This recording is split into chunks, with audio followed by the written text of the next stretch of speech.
Hello, class. This is Friday, October 2nd, Feast of the Guardian Angels. And we are going to move on to Chapter 19, Midas and the Golden Touch. We need to do something so I can give you all a midterm grade, which I think is October 16th. So I'm going to try to get you to the point where you can translate maybe a couple of paragraphs of this. So we're going to move on to the grammar of Chapter 19. I'm going to look at the word list, and we're going to go over the new concepts, of which there's only two important ones from Chapter 19. You'll need to listen. You need to watch the video on the perfect passive participle. I reviewed that because they're super common, and also you need to know about them to learn understand the concept from this chapter called the ablative absolute. So before we look at the translation, let's flip to the grammar on page 163. We're going to look at this first. This is the chapter where we learn that there are such things as third declension adjectives. Okay. Up until now, we've only been using first and second declension adjectives that decline like bonus a and the perfect passive participles decline like bonus a. Those are the ones that we've been using all up until now. Well, we're going to find out that there are also third declension adjectives, and they basically are adjectives that decline like third declension nouns, except for one little place. There's no E. There's just an I in the dative and an I in the ablative. I'm not going to worry about that, going over this too much right now, except to just tell you that third declension adjectives are listed differently in the vocabulary list. I'm going to show you that. We also get fifth declension. There's not that many nouns in the fifth declension, so we're going just like with fourth declension, we're going to skip it. But third declension adjectives are important, obviously, because adjectives are used a lot. And we'll talk more about that later. But you can see how they're declined from this example in the book. Not that hard. They're just something else to learn. The other thing we're going to get in this chapter, and so we had to be sure to understand perfect passive participles, is something called the ablative absolute. And this is a super, super important construction. The Romans used it a lot. And what it is usually a noun modified by a participle, usually a perfect passive participle, but they're both in the ablative case. So ablative absolute, that means they're grammatically not connected to the sentence. An absolute phrase is one that is not modifying anything or whatever. It's standing outside the time of the main sentence. And the Romans liked it because they could condense a lot of action into these two words, or sometimes three words. So, for example, they might say, with the war having been completed, with the horses having been stabled, with the soldiers having been fed, the general rested. So all three of those things are ablative absolutes. And so you could get a whole night's action into just a few words, which the Romans really like that. So read this thing about the ablative absolutes, and the way that you translate them are the tricky parts. We're going to do it really, instead of using when or because or after, like Norma says you can, which you can, we're going to always just keep it in clunky ablative, just for the beginning while we're learning how to recognize them. So with the table having been prepared. So the with is a preposition, so object of the preposition. With the water having been carried into the neighboring fields. With the maiden having been conquered. Hippomenes led away the prize, has led away the prize. So these are all aquis portatis, virgine victa, and mensa parata, a noun and a PPP in the ablative case. Noun and a PPP in the ablative case. Noun and a PPP in the ablative case. And so I made this little board to show again. My board's too big. Ablative absolute is used a lot. Usually a noun with a participle, a PPP, in the ablative case. So, urbe was data. We were talking about the destroyed city. With the city, where's my pen? With the city having been destroyed. Urbe was data. That would have been the ablative absolute for that construction we've been working on. The teacher cries. The teacher cries. So, waka portata, with the cow having been carried. So these are just participles that are matching the noun, but they're in the ablative case. The farmer sings. Okay, so portatus aum, wastatus aum. Those are just perfect passive participles. With the son having been adored, the mother stands or was standing. Adoratus aum. So those are the ablative absolutes, super important constructions. So y'all need to read that in chapter 19. Now we're going to look at the word list.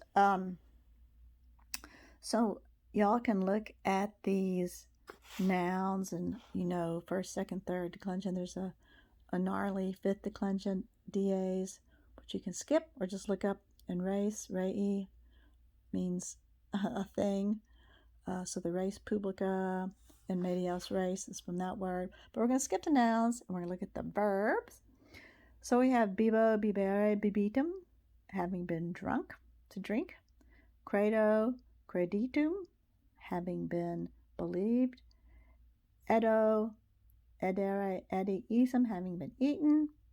Fluo, fluere. Now that is a intransitive verb, so it won't have a PPP. That fourth participle part is actually something else. Lavo, lavare, lavi, latum, having been washed, is the latus aum. We'll skip odi, odisse, because it's irregular. Pecco means sin. Pecco, peccare. Also a intransitive verb, so there's no fourth participle part as a PPP. Remitto, remissus aum, having been remitted. Removeo, remotus aum, having been removed, having been stretched out as tendo, and transeo is another intransitive verb. Okay, I want to look at the adjectives. All of these are old familiar adversus aum, first and second declension adjectives, right? Because it has the aum.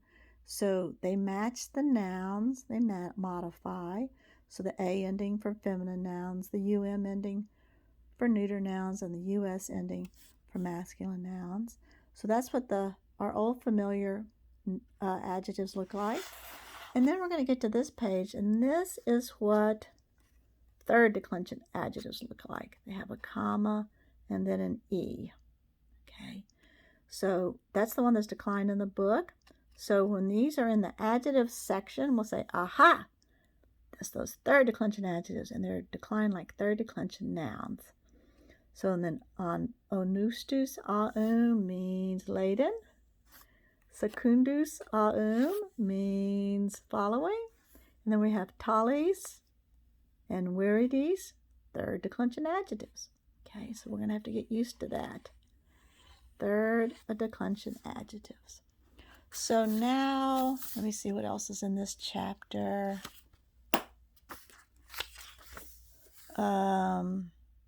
Principal parts, blah, blah, blah. I think that's all. Okay, so let's turn to the translation. So y'all are probably rusty, and we had to it's been after the summer, and then having to be sent home in March, and all sorts of things. Y'all have had the challenge. So if we can only slightly move forward, slowly, enough to get a couple of grades, For those of y'all who are still going to be around in the spring, I promise we'll catch up. I promise. And Goen said something about having office hours in the Seed Center. I haven't found out about that yet. But anyway, so Midas and the Golden Touch. So Midas, Magnus Rex Frigii. Midas, the great king of Phrygia, genitive. He was not having magnam sapientiam, so accusative. He was not having much wisdom. Quote, because Midas, we can just say fu or erat, that would be, will have been, so we can say has been kind to the goddess, to the god Bacchus. It's a linking verb. Because Midas, let's say, was kind, dative, to the god Bacchus, Deo Baccho. Bacchus, nominative, has given a gift to him. Bacchus, he has given, do, dari, dedi, a gift, neuter accusative, to him. From is, a, id, those pronouns. Here's the gift. Quick quid. Whatever you desire, said the god Bacchus, I will give, da bo, bis bit, do, dari, dedi, I will give to you. The king, therefore, asks in this manner. Okay, the king asks in this manner. So this is going to be Midas's wish, because Bacchus has just given him any gift he wants. Bacchus is Dionysus. His wish is whatever I will touch. That's the new future ending of tango, tangere, which is a third conjugation. Ame is it's the future. Whatever I will touch with my body, corpus corporis, so that's adjective. Whatever I will touch with my body, change it into gold, I ask. Imperative. So he's speaking to Bacchus. Change it into gold. So Midas wishes for the golden touch. Then he says, this thing, this wish, I desire greatly. So ego desidero, since this is already I desire, this ego is just emphasis. So ego, I desire. So the god Deus has given, hoc donum, this gift to the king, dative. So the god, he has given this gift to the king, but greatly sad he was, meaning Bacchus, because he, referring back to Midas, had sought such a gift. So Bacchus is greatly sad he was, because he, meaning, or that man, meaning Midas, had sought such a gift, because he knew that golden touch was going to be bad news. The king, however, meaning Midas, is not sad, but very happy. He attempts the new gift eagerly. Okay, so Midas says, oh boy, this is great. He attempts novum donum cupide, the new gift, eagerly. So he touches, tangit, unam et alteram rem. He touches one thing and another thing. So that the accusative of race, which we skipped, with his digits, with his fingers, by means of his fingers. Okay, ablative of means.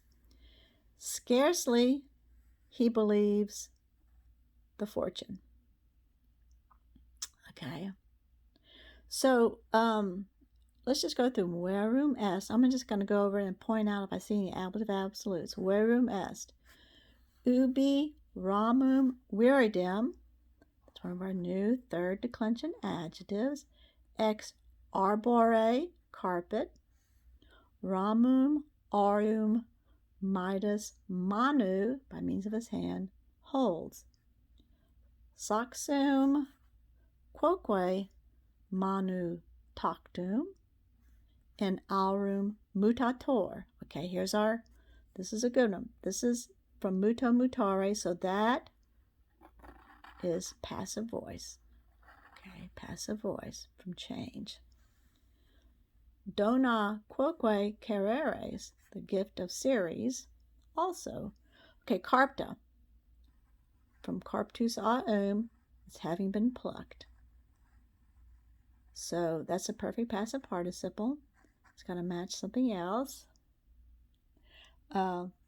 In aurum transformantur. So something else, this is passive voice. Okay, so transformantur. From transformare. Praeterea pomum quod de arbore carpsit, he has plucked from the tree. Nunc est pomum aureum. Ubi digitos in postibus altis in regia ponet. So when he touches his fingers, okay, postes radiare. Videntur. Okay, this videntur is the passive ovidio, but it's the idiom seem. Okay, seem.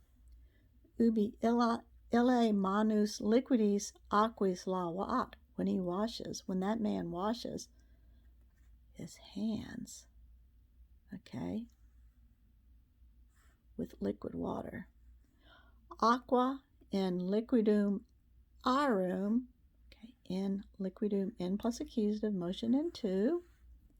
Mutator, passive voice. Omnia manu eus tacta, having been touched. Okay. Omnia tacta. In aurum vi aurea mutantur. Okay. So that's the second paragraph. And I'm going to post this little video and see if you can translate it. And then I don't see any ablative absolutes, but maybe it's in the next paragraph. Okay.